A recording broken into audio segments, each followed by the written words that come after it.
amigos do Pé de Vista. Eu venho hoje conversar com vocês sobre a representação das partes no processo do trabalho. Primeiramente, eu gostaria de explicar para vocês que, em virtude da Emenda 45 de 2004, nós temos duas possibilidades de pleito na Justiça do Trabalho. Um que envolve vínculo empregatício e o outro que não envolve o vínculo empregatício. Por quê? Porque a Emenda 45 de 2004 alterou o artigo 114 da Constituição, ampliando a competência material da Justiça do Trabalho. O que isso significa?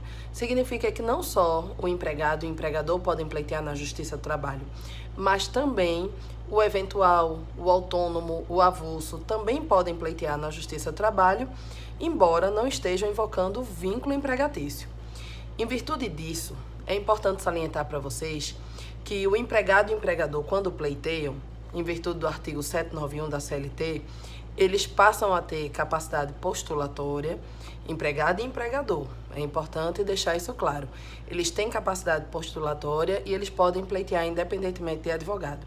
Enquanto que outros trabalhadores que não têm vínculo empregatício e nem estão invocando vínculo empregatício, esses poderão pleitear, mas eles vão ter que se socorrer do patrocínio do advogado, tá?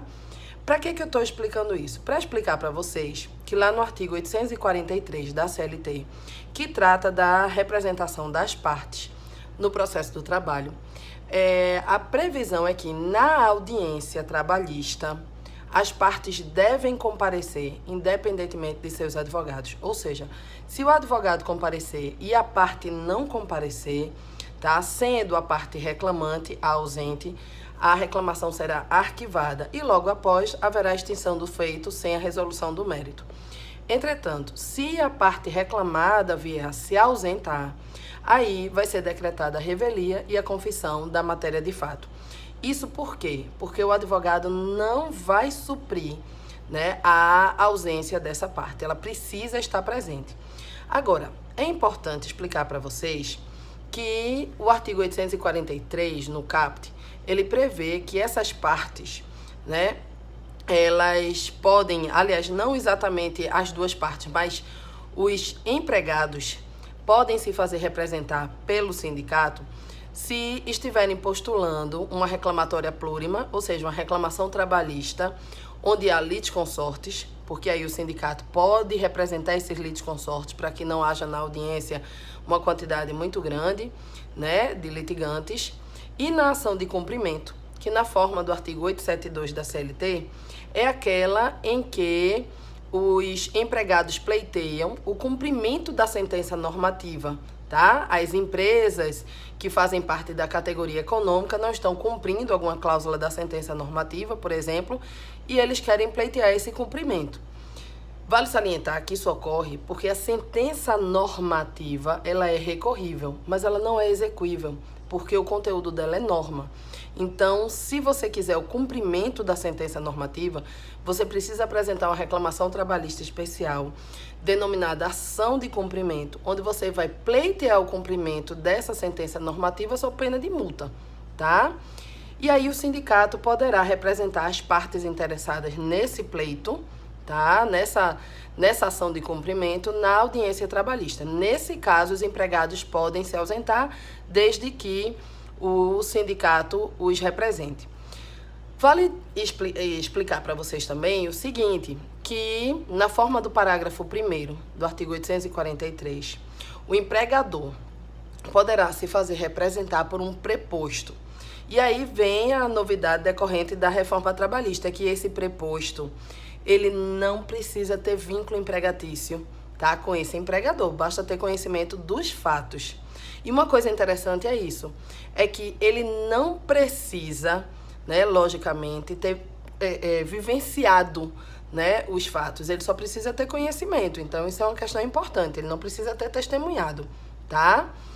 E a súmula 377, que previa essa necessidade de vínculo, caiu por terra, né, em virtude da reforma trabalhista. A Lei 13.467 de 2017 alterou, né, o artigo 843, trazendo um parágrafo 3º que diz da não necessidade, né, da existência desse vínculo empregatício entre o preposto e o empregador.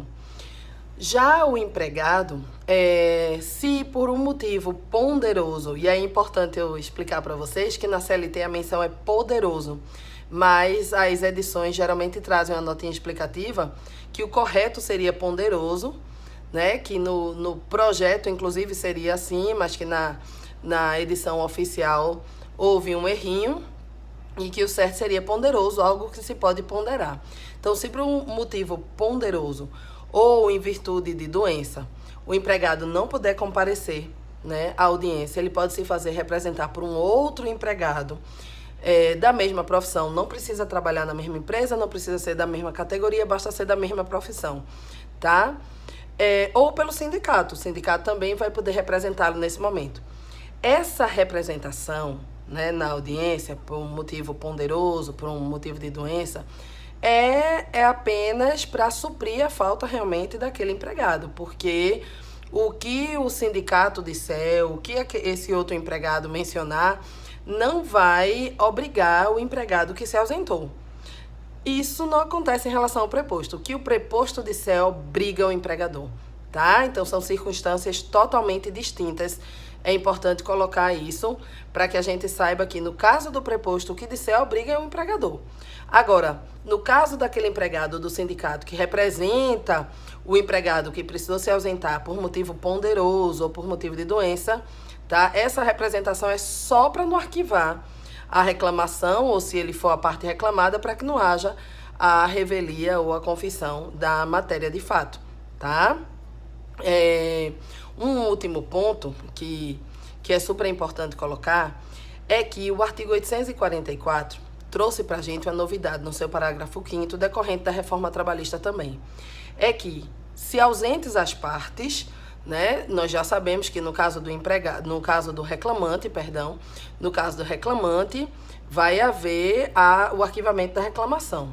E da reclamada será decretada a revelia e a confissão da matéria de fato, mas se o advogado dessa parte reclamada comparecer à audiência munido de contestação e de documentos, essa contestação será recebida, esses documentos também, quer dizer, será decretada a revelia, né, como consta do caput do 844, mas a contestação será recebida e os documentos também, quer dizer, esses efeitos da revelia serão diminuídos e, quiçá, ela nem acontecerá, né, porque será contrastada essas provas, né, trazidas pelo advogado com aquelas que forem apresentadas pela outra parte, ok?